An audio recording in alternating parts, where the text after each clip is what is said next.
Assalamualaikum warahmatullahi wabarakatuh.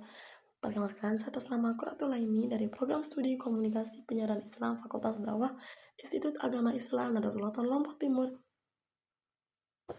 Oke teman-teman, saya di sini mau menjelaskan tentang public speaking yang diberikan oleh tugas yang diberikan oleh Bapak dosen Hasanah Effendi dan MK Public Speaking. Oke teman-teman, saya di sini mengambil tema tentang takut gagal tapi tetap melangkah. Maksudnya gimana ya teman-teman? Takut gagal tapi kita tetap melangkah. Oke, saya jelaskan teman-teman. Eh, Dalam kehidupan kita sehari-hari, kegagalan seringkali dianggap sebagai sesuatu yang menakutkan dan harus dihindari.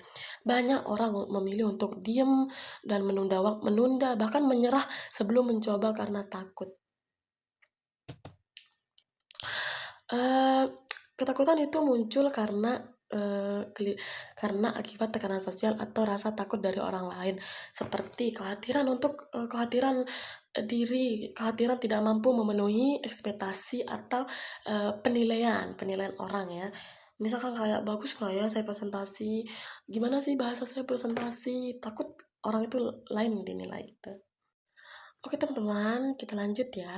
Padahal ya kegagalan itu merupakan bagian dari proses pembelajaran dan perkembangan diri.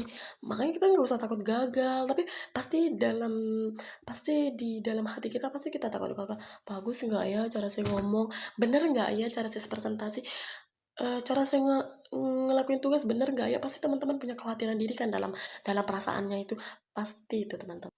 Eh, Takut gagal tapi tetap melangkah itu menjadi penting untuk mengingatkan bahwa keberanian untuk mencoba jauh lebih berharga daripada ketakutan yang menahan langkah. Oke, kita lanjut ya teman-teman. Yang kedua, argumen utama tentang temanya. Tema kan yang saya ambil udah jelas ya. eh yang pertama itu kayak rasa takut gagal adalah hal yang wajar dan manusiawi. Setiap orang tanpa terkecuali pernah merasakan kegagalan tersebut. Namun masalah muncul ketika rasa takut itu dibiarkan, maksudnya nggak dilawan gitu. Masa cuma gini-gini aja kan nggak mungkin gitu.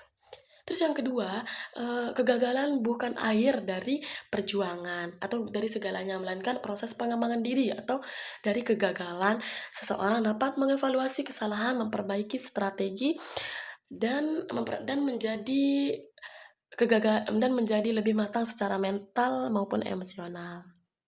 Yang ketiga, Nah, kita lanjut ya. Yang ketiga dalam argumen utama tentang tema.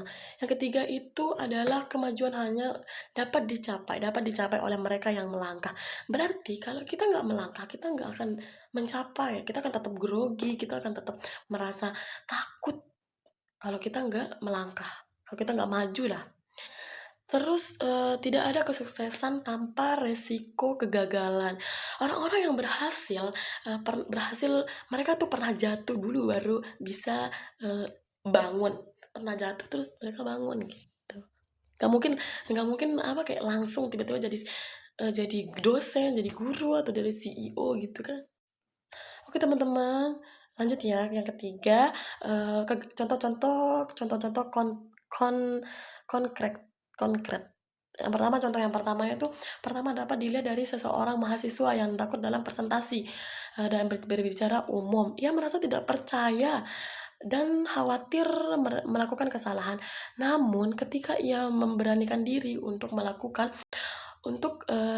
terus berlatih dan tampil meskipun awalnya gugup dan melakukan kesalahan, perlahan kemampuan berbicaranya sangat meningkat. Yang kedua itu adalah contoh dari ragu untuk memulai usaha karena dia takut rugi. Yang ketiga, atau kita lihat dari kehidupan kita sehari-hari, banyak orang yang gagal dari seleksi atau ujian tertentu, atau gagal tersebut bukan berarti ia tidak mampu, melainkan ujian. Oke teman-teman, kita udah ada di penghujung presentasi ya. Eh, yang ketiga itu kesimpulan. Rasa takut gagal bukanlah sesuatu yang harus dihilangkan, melainkan dikelola. Ketakutan tidak seharusnya menghentikan langkah, tetapi menjadi pengingat untuk untuk lebih berhati-hati dan siap belajar. Tema takut gagal tapi takut gagal tapi tetap melangkah itu mengajarkan bahwa keberanian untuk mencoba adalah kunci utama dalam pengembangan diri. Lebih baik melangkah lebih baik melangkah dan belajar dari kegagalan daripada diam dan hidup dalam penyesalan. Kata-kata ya. Karena pada akhirnya masa depan hanya dimiliki oleh orang-orang yang mereka yang berani mencoba. Kalau